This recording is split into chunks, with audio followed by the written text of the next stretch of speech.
Quelles sont les meilleures techniques de mémorisation pour les étudiants? Ceux qui travaillent 4 heures et qui ne sont même pas concentrés, eux, ils peuvent oublier de réussir le concours. Ceux qui vont passer 8 heures à travailler mais de manière non concentrée, vous pouvez oublier de réussir le concours. Si vous passez 8 heures à travailler de manière concentrée mais que vous ne vous entraînez pas à ce qui va tomber le jour du concours et que vous ne travaillez pas de manière active, vous pouvez oublier de réussir. Si vous travaillez 8 heures de manière concentrée, efficace, de manière active, mais que vous ne vous entraînez pas à ce qui va tomber le jour du concours, vous avez des chances de réussir, mais pas autant que celui qui travaille. Tout d'abord, ce que tu dois savoir, c'est qu'il y a 3 piliers indispensables pour pouvoir mémoriser correctement ces cours. Le premier pilier, c'est la compréhension. Si tu ne comprends pas ce que tu lis, tu ne vas pas pouvoir mémoriser sur le long terme tes cours et l'apprentissage par cœur est inutile. Le deuxième pilier va être la répétition à espace régulier et spécifique. C'est-à-dire que tu vas devoir revoir régulièrement tes cours si tu veux espérer les retenir sur le long terme. Et le troisième élément, c'est réviser ces cours de manière active. Donc ça, c'est la base. Ce sont les 3 piliers que j'ai déjà détaillés dans plusieurs vidéos, mais qu'on va redétailler aujourd'hui. Mais ce que j'aimerais t'apporter comme vision différente, c'est quelles sont les différentes techniques de mémorisation que tu vas pouvoir utiliser pour mémoriser justement correctement tes cours. La première méthode que j'aimerais te parler, c'est la méthode de la question-réponse. Ça va te permettre justement de réviser tes cours de manière active parce que si tu te contentes de lire simplement tes cours de manière passive avec ton surligneur surligné et en te disant à chaque fois oui c'est vrai je me rappelle de cette information, tu fais une grave erreur parce que c'est une méthode extrêmement passive de réviser ces cours et il va falloir que tu trouves des méthodes qui soient faciles pour toi à mettre en place, qui ne te demandent pas trop de temps mais qui te permettent justement de réviser efficacement tes cours en utilisant la récupération active. Donc la première méthode que moi je peux te proposer, c'est par exemple d'utiliser des questions-réponses sous forme de Anki.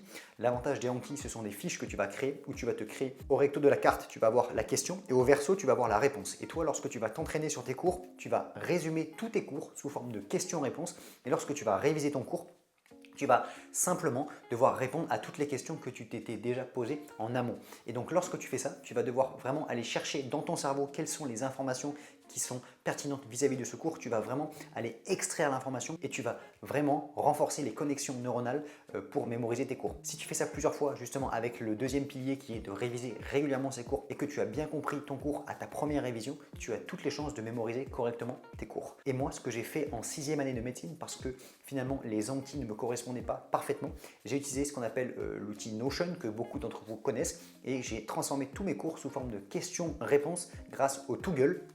Je l'ai déjà présenté dans une autre vidéo, mais je prenais tous mes cours et donc je les ai transformés en questions-réponses.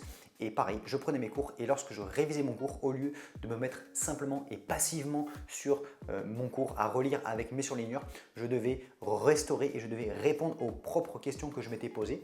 Mais imaginons sur un cours de 20 pages, je ne vais pas me faire 200 questions parce que si je dois me poser des questions à chaque phrase, ça ne sert à rien. Donc du coup, ce que j'ai essayé de faire durant ma première lecture, c'est de comprendre bien évidemment parce que c'est la base. Si vous n'avez pas bien compris vos cours, vous n'allez pas malheureusement pouvoir retenir votre cours sur le long terme parce que vous allez simplement devoir utiliser votre mémoire plutôt que de devoir utiliser votre raisonnement. Donc ça, c'est vraiment la base, on l'a déjà dit. Mais ensuite, j'ai essayé de détecter dans le cours quels étaient les éléments les plus importants, les éléments les plus susceptibles de tomber. Parce que en fait, ce qu'il faut comprendre, c'est que vous devez vous préparer à ce qui va tomber le jour du concours, le jour des examens. Peu importe que vous soyez en première, 6e année de médecine, que vous soyez en fac de droit ou n'importe quoi, ce qu'il faut vraiment que vous saisissiez, c'est qu'est-ce qui va tomber le jour de l'examen. Parce que vous avez des cours, certes, mais si le but de l'examen c'est de réciter son cours par cœur, évidemment vous allez devoir le réciter par cœur. Si le but de l'examen c'est de faire une dissertation, il faut simplement que vous ayez compris et que vous soyez entraîné à faire des dissertations. Si le but de l'examen c'est de remplir une carte et remplir un schéma d'anatomie, entraînez-vous à faire des schémas d'anatomie blancs et de les réciter ou de les remémorer. D'accord ? Si le but de l'examen c'est de répondre au QCM, faites vos cours et ensuite entraînez-vous à faire des QCM. C'est indispensable de vraiment saisir qu'est-ce que le jour de l'examen on va vous demander. Si vous faites des cours de maths et que le jour du concours on va vous demander de résoudre un problème, entraînez-vous à faire un maximum d'exercices. S'il y a des moments où il vous manque certaines parties de cours, allez revoir ces cours à ce moment-là. Mais vraiment, le cœur de votre révision doit être de savoir et de s'entraîner à ce qui va tomber le jour du concours. Donc moi, ma vraie méthode, la première étape, c'est de réviser donc ces cours de manière active. Donc 1, vous maximisez la compréhension pour pouvoir retenir vos cours sur le long terme. Deuxième élément, vous mettez en place une stratégie qui va vous permettre de réviser plusieurs fois vos cours. Vous ne pouvez pas espérer être performant le jour du concours, le jour de vos examens. Si vous avez revu que 2-3 fois vos cours, il faut les réviser 5, 6, 7 fois minimum, d'accord? Et la troisième étape, ça va être de transformer vos révisions sous forme de questions-réponses, par exemple, qui va vous permettre de réviser de manière active vos cours. Et la quatrième étape, bien évidemment, ça va être de s'entraîner. Il faut s'entraîner à ce qui va tomber le jour du concours et assez rapidement dans ces révisions. Moi, ce que je conseille, c'est au bout de la deuxième lecture sur son cours, de commencer à s'entraîner à ce qui va tomber le jour du concours. Comme ça, durant vos prochaines lectures, donc imaginons que vous avez vu votre cours 2 fois. Première lecture, bonne compréhension, on a assimilé les notions, on laisse un petit peu le cerveau réfléchir à ça dans son inconscient. Deuxième lecture, on retombe dessus, soit sous forme de questions-réponses, soit on le relit au moins une fois, histoire de bien s'imprégner du cours. Et à la fin de cette deuxième lecture, vous allez pouvoir commencer à faire des entraînements vis-à-vis des questions qui vont tomber à vos examens, à votre concours. Comme ça, à partir de la troisième, quatrième et cinquième lecture, vous allez avoir un œil beaucoup plus critique sur ce qui va tomber le jour de l'examen. Parce que si vous vous entraînez mal, si vous pensez que le jour du concours, il faut répondre au QCM et que vous vous entraînez à répondre simplement à réciter votre cours de manière par cœur, vous faites une grave erreur. De 1, vous allez perdre du temps. De 2, vous allez vous décourager. Et voilà. Et donc c'est hyper important. Et il y a des gens qui révisent uniquement ce qui va tomber le jour du concours. Alors c'est pas une solution. Et parfois c'est pas une solution. Mais c'est vraiment indispensable d'être malin. Il faut réviser de manière maligne. La vraie recette du succès pour réussir ses examens, pour réussir les études de médecine, il faut 2 éléments. Le premier élément, bien sûr, ça va être de travailler beaucoup. Il n'y a pas d'étudiants qui ne travaillent pas énormément qui réussissent. Vous ne pouvez pas espérer réussir en travaillant 3 heures par jour, bien sûr. Donc le premier élément, ça va être de travailler vraiment de manière concentrée et efficace tous les jours, toute la journée, 10 heures, 8 heures par jour, voilà, en étant vraiment focus, en faisant du deep work.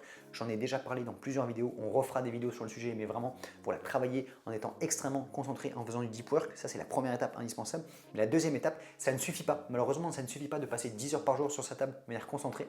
Si vous essayez de passer 10 heures par jour à simplement apprendre vos cours par cœur, vous les connaîtrez bien par cœur, mais ce n'est pas ce qu'on va vous demander le jour du concours. C'est pas ce qu'on va vous demander le jour des examens. Donc c'est de faire plusieurs lectures, d'accord? En 1, compréhension, en 2, plusieurs lectures, en 3, QCM et en 4, adapter ces révisions en fonction de ce qui va tomber le jour des examens. Et quand vous faites ça, vous avez vraiment toutes les chances de mémoriser correctement vos cours et surtout d'être adapté à ce qui va tomber le jour de vos examens.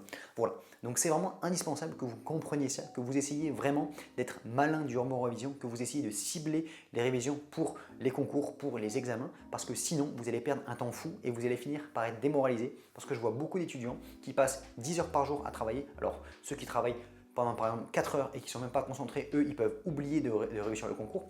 Ceux qui vont passer 8 heures à travailler mais de manière non concentrée, vous pouvez oublier de réussir le concours. Si vous passez 8 heures à travailler de manière concentrée mais que vous ne vous entraînez pas à ce qui va tomber le jour du concours et que vous ne travaillez pas de manière active, vous pouvez oublier de réussir. Si vous travaillez 8 heures de manière concentrée, efficace, de manière active, mais que vous ne vous entraînez pas à ce qui va tomber le jour du concours, vous avez des chances de réussir, mais pas autant que celui qui travaille 8 à 10 heures par jour de manière concentrée, efficace, avec de la révision active, en révisant régulièrement ses cours et qui s'entraîne à ce qui va tomber le jour du concours et en ayant du feedback sur ses prochaines lectures.